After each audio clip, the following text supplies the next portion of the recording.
All right, we're doing electric potential isoline diagrams. This is the final section of Unit 2. It's the 13th section.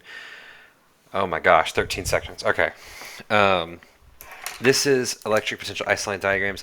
We're going to talk about equipotential isolines, which is also known as an equipotential contour. Okay. Well, you should know that the root equi means same. Okay. The word iso, the root iso also means same. The potential means potential, okay? And the line means a line or a curve. Curve. Oh my gosh, and you can't even see that because I scratched over it so bad. Okay. Um, so this is basically saying equipotential isoline is same potential, same line, right? So that probably doesn't make any sense whatsoever to you, honestly. Okay. It's a representation, okay, of potential, or V, where every point on the same isoline, okay, has the same V. Okay. Um, and equipotential isolines can usually be drawn with electric field lines. They most typically are, okay, and they are always drawn in this orientation. They are always drawn always perpendicular or orthogonal to field lines at all places. So if you ever have E field lines on a equipotential isoline diagram, then you would see that the field lines are always perpendicular to the field lines at all places. Okay. We also know that field lines, electric field lines, they start and end on charges. Okay, but in contrast to that, potential lines form closed loops around charges. Okay, they form closed loops around charges, and I'll show you what that looks like here in a second. If you did the E-field mapping virtual lab, then you will probably remember that there were equipotential lines shown in the diagram too that kind of surrounded the charges. Okay, and if you've ever looked at a topographical map, okay, like a topographical map, then you'll probably get this comparison, okay? But we are oftentimes comparing equipotential lines to contour lines on topographical maps. Okay, so topographical maps. Okay. Okay. Sounds fun, right? All right. Okay. And so here's an example of what the electric field lines would look like. I'm actually just going to show you what I have in the key, okay, so I don't have to draw them, all over again, okay? The electric field lines are blue, and the potential isolines are pink, okay? Notice that you have, right here, you have the circles, the isolines are surrounding the charge, but then eventually they get large enough and they make a kind of a peanut shape around the charges, okay? Especially if they're like in charge. So like the two positive charges, for example, that you get, they initially have the circles around them, then they make a peanut shape around them. Same for the two negative charges in the bottom right corner, you see the peanut shape form, okay? However, when you go over here, they surround they will surround the charges, and then they kind of get much larger, right? There's one that divides it straight down the middle, and then they make these big, long kind of curves around them, okay? They become a lot larger, okay? And that's just kind of some examples of what the electric potential isolines would look like. So I didn't want to draw them all over again. I just wanted to show you what they look like. This is just from my key, okay? So you can kind of see what they look like, okay? Okay, 3-point charges create the electric potential shown by the contours. So we have an electric potential isoline diagram here. We've got a bunch of labeled points in there. We're going to first start out by drawing a arrow at each of the labeled points indicating the direction of the electric field. Well, as we just stated, these are always perpendicular to the isolines. Okay, and they go to and point to lower potential. Okay, they point to the lower potential. So at A, we want to have a line that's coming out that's perpendicular to this isoline and is heading towards the lower potential, which that might be something right there. Okay. B, okay, right, again, perpendicular to the equipotential line and heading towards the lower potential. C, okay, it looks something like that. D, coming out of it perpendicular, heading towards lower potential. Okay, that's E sub D. And then E, right? E sub E, right? It's like a dolphin, okay? Okay. Then we can draw an electric field line that goes through point C. So I'm going to use light blue for this. The electric field line is going to not just be this, right? This shows where the electric field is pointing. But if we were to draw an electric field line, okay, it would be a longer line that cuts through multiple isolines, okay? So you would have something that looks maybe something kind of like this, okay? Have to intersect perpendicularly with it, so I probably didn't draw that arrow super well. Okay, have to intersect perpendicularly, and it would continue and continue and intersect perpendicular to all of these other points right here. Okay, and then we can also draw it in the other direction, so it's going to come around back, and it's going to go through there, and then there, and there, and it's perpendicular. It should be perpendicular to the E field at each of the points. Okay. So that blue line is going to represent what that E field line might look like, okay? At which point is the electric field the strongest? So when it's talking about these points, okay, where there's an electric field that's strongest and electric field that's weakest, when we say that where the electric field is strongest, we're talking about the steepest or closest lines, isolines. Okay, because remember the slope in the isolines is going to give you the electric field, and the more slope that you have is going to give you that. Okay, it's going to give you a stronger electric field. Weakest isolines are going to be the less steep, okay, or the more spread out lines. So at which point are the lines the most tightly grouped? E is pretty closely grouped, but not as much as A. So A is actually going to be our strongest one, okay? Because you can see that A has a really tight grouping of lines right in this little cluster. E has a tight grouping of lines, but it's not super tight. It's not as good as A is, okay?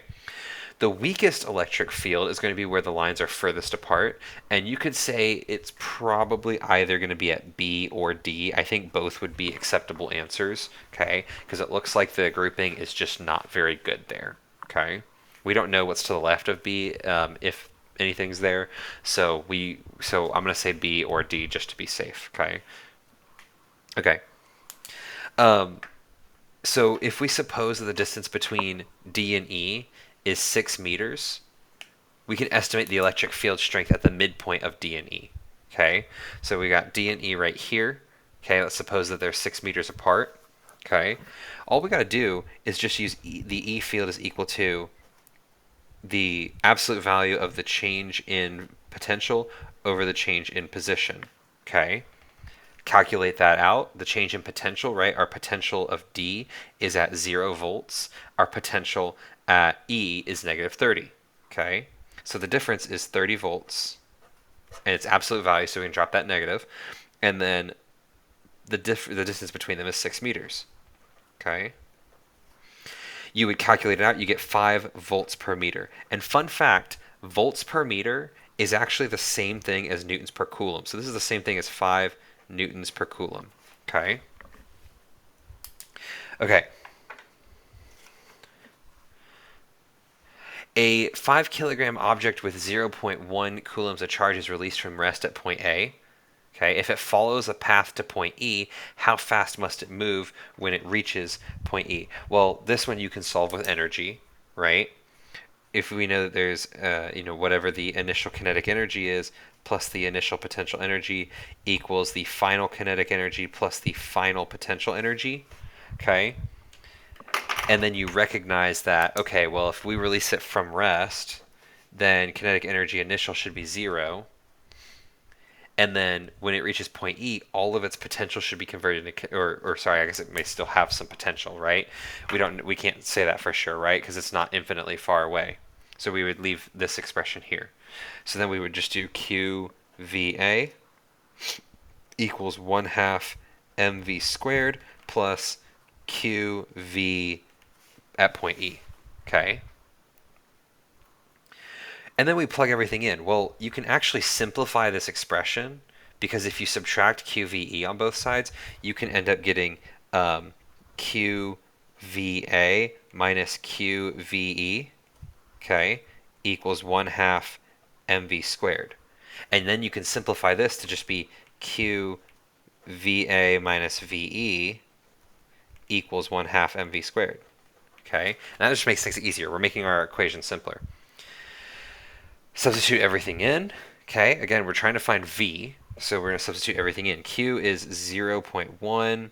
The difference in that, so VA is 70, and VE is negative 30. So it would be negative 30, okay, equals 1/2. The mass is 5, and then velocity we don't know yet. Okay. Okay, we continue the calculations. Okay, 0.1, this 70 minus negative 30, that should actually give you 100. Okay, so we end up getting 0.1 times 100 equals 1/2 times 5 v squared. Okay. Okay. So this should be 0.1 times 100 will give you 10, okay, and then 1/2 of 5 is 2.5, so you should get 10 equals 2.5 v squared. You can probably do mental math and figure this out because it's not too crazy, okay. 2.5 divided by 10 is going to give you 10 divided by 2.5 is going to give you 4, so you get v squared is equal to 4, okay, and then you have to square root it. Okay, so then you should get that V is equal to 2 meters per second. Okay.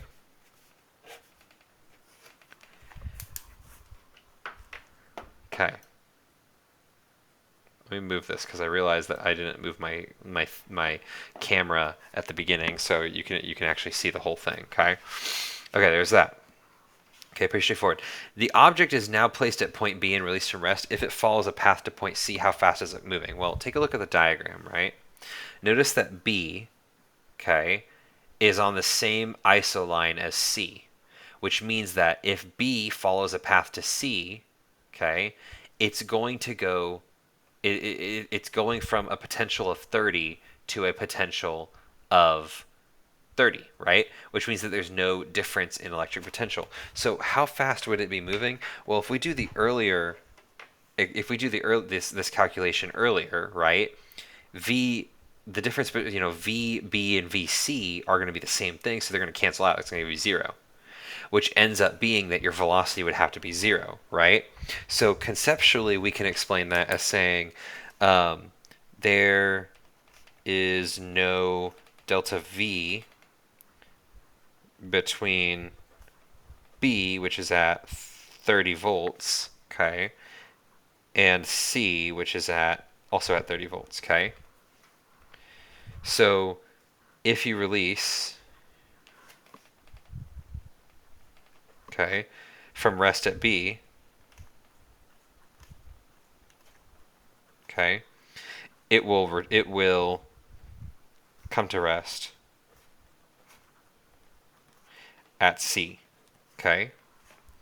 And one way to think of this, and I don't really have a place to draw it here, is like if you have kind of like a sink bowl. Okay, actually I drew it on the key, so I'll show you that. Okay, is if you have something like a little like bowl. Okay, and if you release a ball from rest at this position, it'll go down into the bottom and then up to the side, and it shouldn't go past this side, right? Now, in real life, it's not actually going to get to that side, but if you think about it hypothetically speaking, the ball should not have enough energy to make it anywhere higher than this point.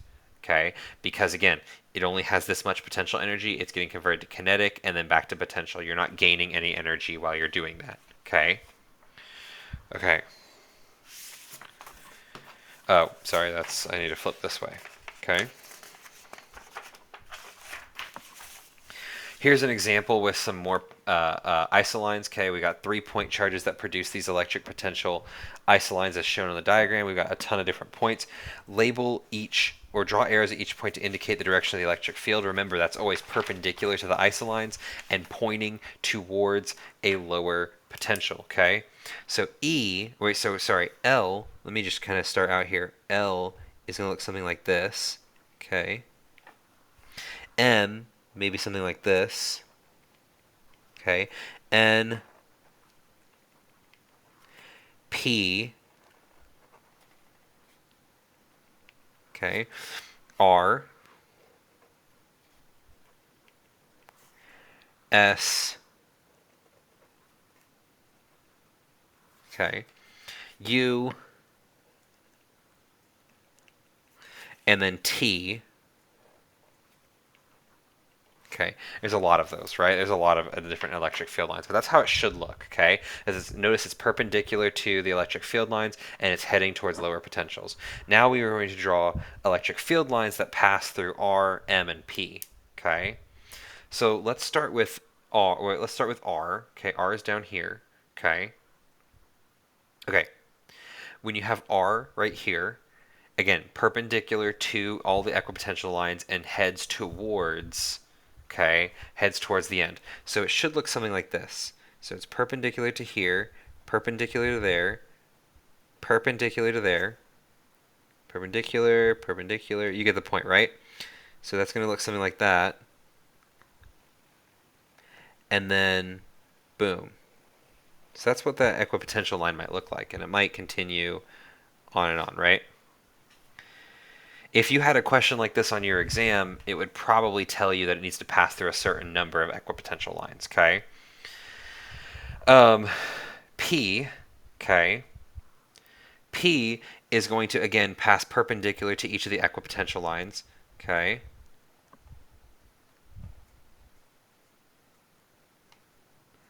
It's probably going to look something like that, okay?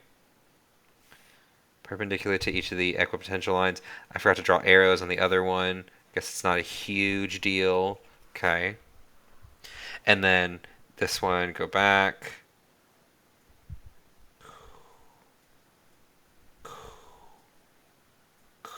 Okay. So it would look something kind of like that. Okay. And then to go through M, it would probably look kind of like this. It would actually probably also pass through N. Okay. And I'm not going to draw the whole thing here, but I'll draw back behind it, okay? So that's what these electric field lines might look like, and that would probably obviously continue, okay? And obviously continue to however it needs to look. So now, okay, we've drawn those electric field lines. At which of the lettered points is electric field E greatest in magnitude? Again, we're looking for the tightest grouping of lines, and it looks like T has got that, okay? T isolines are closest together. Okay. To figure out an approximate value for the magnitude of the electric field at point P, okay, we can figure out the approximate value of the magnitude, or we figure out approximate value for the electric field at point P, because we just use E equals delta V over delta X, okay, and P, point P, okay, is between the two isolines 30 and 20, right? We said that the electric field between potentials is uniform. So this should be, the difference is going to be 30 and 20. Now, what about delta x? We need to figure out the distance. Now, you're going to have to take my word for this. You could probably do it if you had a ruler. But this distance right here, okay, is actually also this distance right here. And this distance right here, okay? This is 0.01, 0.01, okay? Meters. So the whole distance here is going to be 0.02 meters, okay? Okay.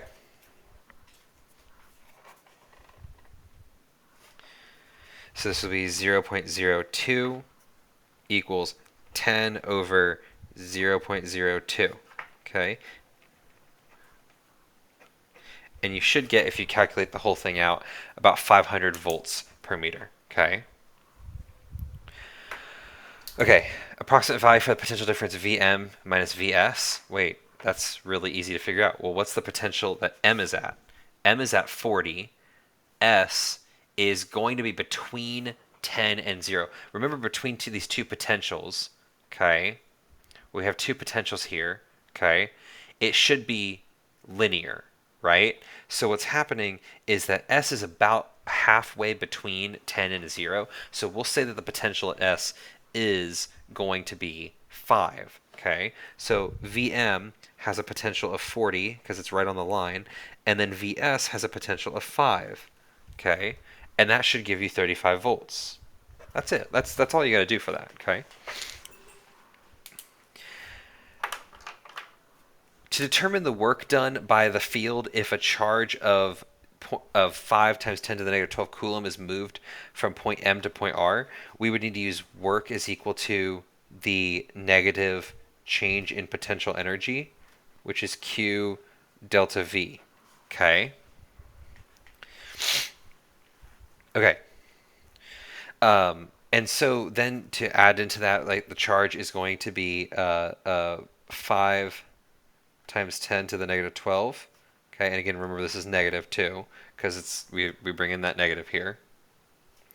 Okay, and then this right here is going to end up being the delta V is the change between the two. So we go from M, which is 40, okay, to R, which is so negative 40, negative 30.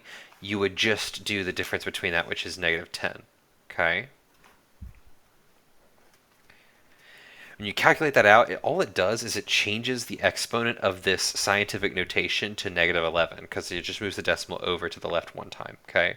Or, sorry, to the right one time, okay? So you would end up getting just 5 times 10 to the negative 11 joules of work, okay? Okay. And then finally, if the charge were moved from point M first to point S, so instead of it going, it's now going to go M to S, which is down here, and then to R. Okay. Would it be any different? Well, it's right now we were moving it from M. We were moving it from M directly to R. Now we're going from M to S to R. Okay. Is it going to change anything? It actually wouldn't change anything. Okay. And let me explain why. There's no change because delta V is the same. Okay? Delta V is still the same. Nothing's changing. Okay? It's literally just delta V. Or nothing's changing. It's literally delta V is still going to be the same, so nothing's going to change. Okay? The only thing is that you're adding this extra step, but either way, the result is going to be the same. Okay? Delta V is the same because you're starting out at what? At 40, and you're ending at 30. Okay? All right. This diagram, not to scale, shows 3 parallel plates set near a ruler. Assume the plates are much longer than their separation distances. Middle plate is connected to ground, and the batteries and wires are connected between the plates as shown. Okay? Plot a graph of the electric potential in the region between the plates as a function of position along the ruler. Well, first off, we need to figure out the charge, or the sign, and the potential of the plates. Okay? Well, first off, this is a 12-volt battery with a positive terminal going to the left. So that means that this plate is going to be positive, okay? and it's going to have a potential of 12 volts. The middle plate is grounded, which means it should be 0 volts. The right plate, again, these are the positive terminals, okay, is going to be positively charged, okay, and it's going to have 1.5 plus 1.5 plus 1.5 plus 1.5, which is 6 volts, okay. Now, another thing to keep in mind is that the electric field is, the electric potential is uniform. So while it starts out at 12, or sorry, it's linear, right? So it starts out at 12, it's going to linearly decrease as it goes, okay? So it goes from 0 to 4, so that means that each centimeter between this, you are losing, or you should have a less potential. This should be 9 volts. This should be 6 volts. This should be 3 volts, okay? And then on the other side, right, this is 6, okay? You would notice that at 7, right, is the halfway point, so this should be 3 volts. And you could probably mark it for all the other ones, right? This could probably be 5, 4, 3, 2, 1, right? But I'm just going to mark the 3 because it is going to become important later. Okay. Okay. So if we were to plot the electric potential, okay, then what you would see is you should see that at position 0 we're at 12, okay, and then we hit 0 at 4, okay, and then we bounce back up to 6 at 10, okay. So then we can just connect the dots, right? It's a linear graph, so it should be linear segments.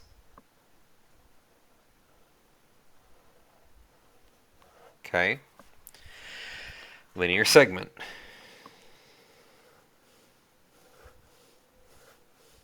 Okay. Okay. So that's how your graph is going to look. Okay. And then finally, we do need to talk really quickly, right? So this middle plate would be like the negative one, and the electric field does, of course, go from high potential to low potential, so it is going to look kind of like this.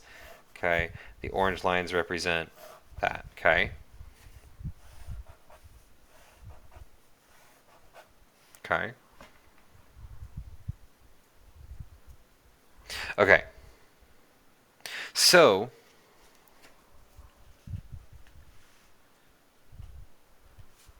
to figure out the electric field, okay, we drew the electric field vectors. Okay, it says make the length of the vectors reflect the intensity field. That's whatever. Okay.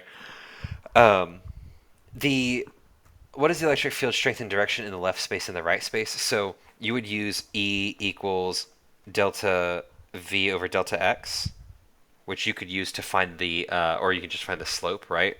Or E equals slope of V versus X, which we did make a graph of, okay? So the left space is going to be left of the 0.4, right? Left space right here. Right space is the second section. So in the left space, okay, then we would just get 12 volts is our potential difference, and the distance is 0.04, okay? And again, that's the slope, right? We fall 12 and we run 0.04, okay? So it should end up being 300 newtons per meter. And now, here's the thing. Which direction is it going, left or right? Well, the way we can figure out, right, is if we put a marble, right, on the graph at that point, on that section, what's it going to go? Well, it's going to go to the right, right? So it should be to the right, okay? And then if you look at the right section, again, okay, we're going to do the 6 volts is the potential difference over the distance of 0.06, right? That's also the slope of the graph up there, okay? And you should end up getting 100 volts per meter, okay? Oh, sorry, this shouldn't be say newtons per meter, it should say volts per meter, okay? And then it should be 100 volts per meter. If you drop a marble on it, it's going to roll to the left, okay? Okay. Now, if a proton is released at the 7 centimeter mark and is allowed to pass through the hole in the center of the plate, where will the proton come to rest on the other side? Well, think of it like this, okay? Think of it again in terms of the marble, okay? If we have a proton that we set on the 7 centimeter mark, okay, right here, it's going to roll until it gets to the same height on the other side. So it's going to go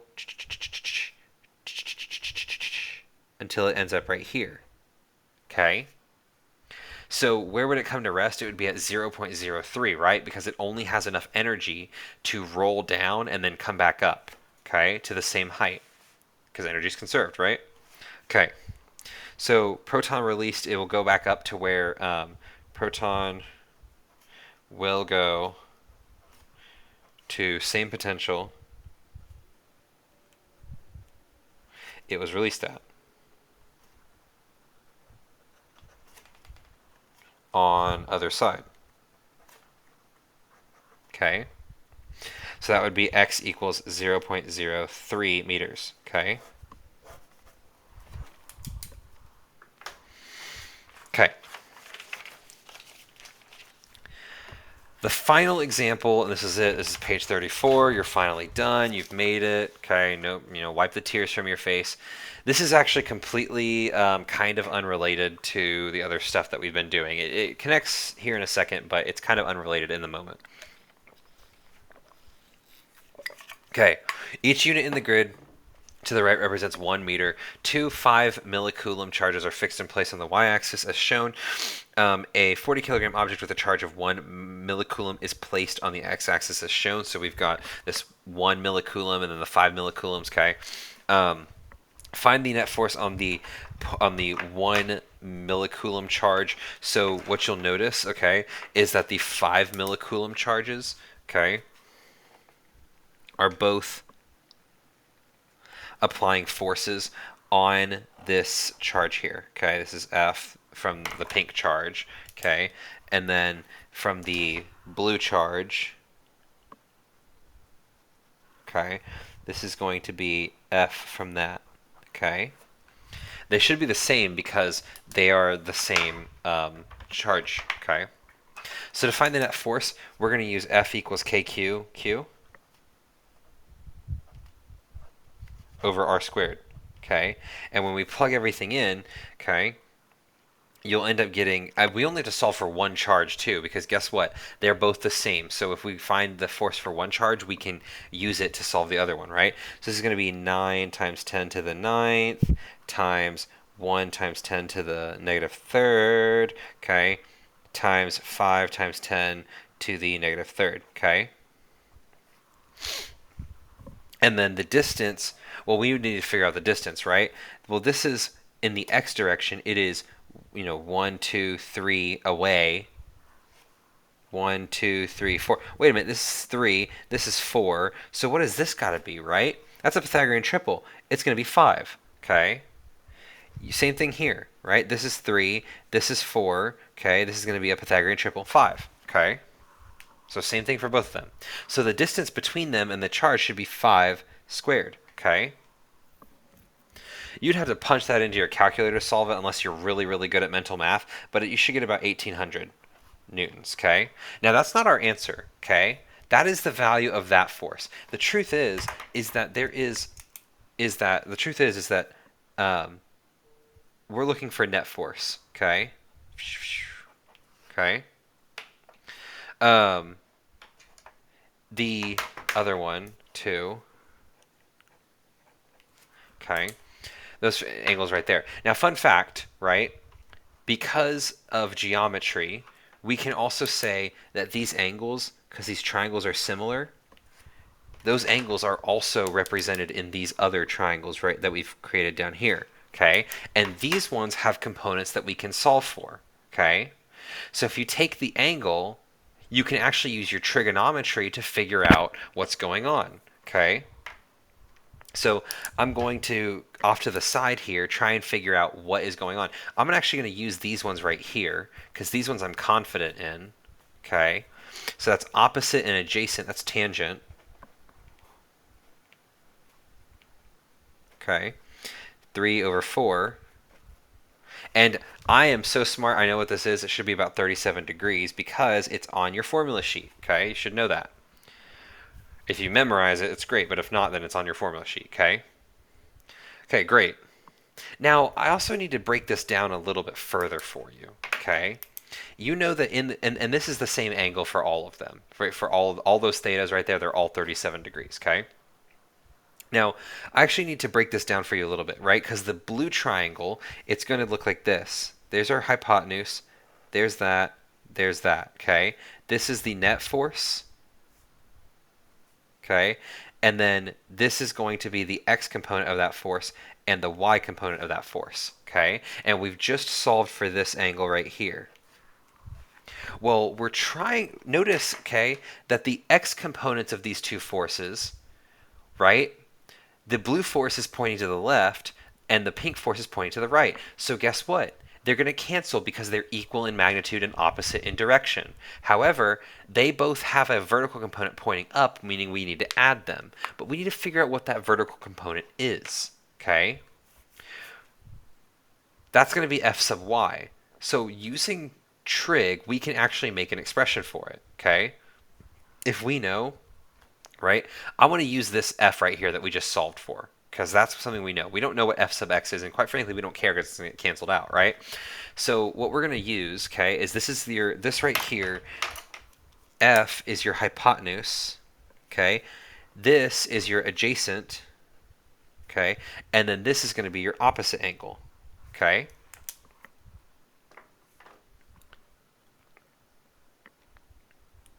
Okay. So when you have all of those together, okay, now you're going to figure out, well, we're using adjacent and hypotenuse. Okay, well, what uses adjacent and hypotenuse? Oh, cosine, okay?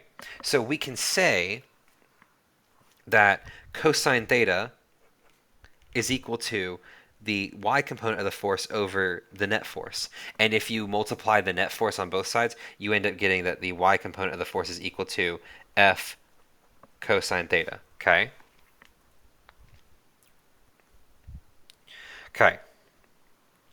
So now, with that in mind, okay, we're going to bring that back here, okay? So because both of the forces are equivalent to each other, or sorry, both of the forces are the same, are they identical, okay? Then we just need to take this and multiply it by 2 to get the net force on that charge, okay?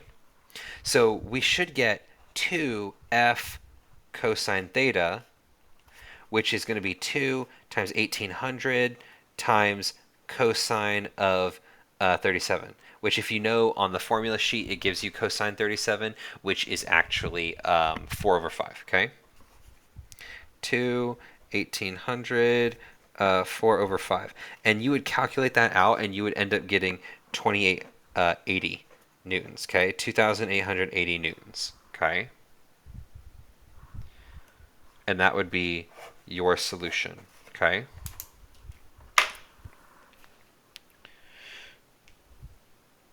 Okay.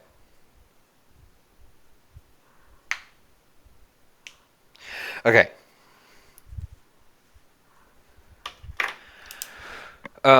And finally, so if you were to release, so you're gonna see this problem here. It says when if you were to release this from rest, right? How fast does it move when it's very far away? I need you to understand what this means when it says very far away. Okay, this means this is when you see the thing. It says how fast does it move when it's very far away. This is code for all potential energy has turned into KE, okay? This is saying that all of your electric potential energy has turned into kinetic energy, okay?